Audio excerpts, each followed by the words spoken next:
Cut cut cut cut, रुक जाएं बेटा, रुक जाएं। देखिए बेटा, आप एक मिजाहिया स्पीच करने जा रहे हैं, आप ह्यूमर बोलने जा रहे हैं, ठीक है। अच्छा, आपका मौजू क्या है? आपका मौजू है कि कुंवारे की एक दिन की ज़िंदगी शादीशुदा की 100 साल ज़िंदगी से बेहतर। अब मतलब इसके लिए ना आपको खुद भी नटखट होना पड़ेगा, मतलब एक चुलबुलापन होना चाहिए बेटा, तभी तो मतलब आप ऑडियंस को ग्रैब कर सकेंगे। अब आप आए, आपने पता है कैसे किया था? मैं बताती हूँ आपने कैसे। आप आए, आपने कहा, सदर अली वक़ार, गीदड़ की मौत आती है तो वो सीधा शहर की जानिब दौड़ता है, हमारी शामत आई तो हम शादी रचा बैठे। बताएं इस पर कौन हंसेगा? कोई हंसेगा?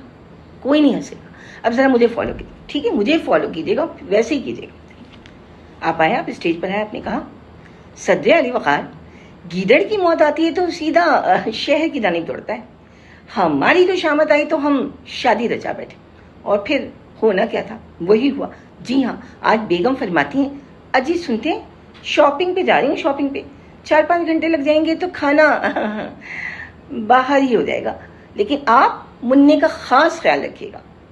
ओहो, ये तो मैं भूल ही गई कि कल पड़ोस से अजीम साहब के कुल के चावल आए थे, वो गर्म करके खा लीजिएगा वरना भूखे मर जाएंगे। तो साबित हुआ कि कुंवारे की एक दिन की जिंदगी शादीशुदा की 100 साल जिंदगी से बेहतर। समझ में आया? आया ना? चलें ठीक है, आप प्रैक्टिस करें, फौरन जाएं, हम रीटेक करते हैं, ठीक है? नहीं, हो जाएगा इंशाल्लाह। ठीक है बेटा, ओके।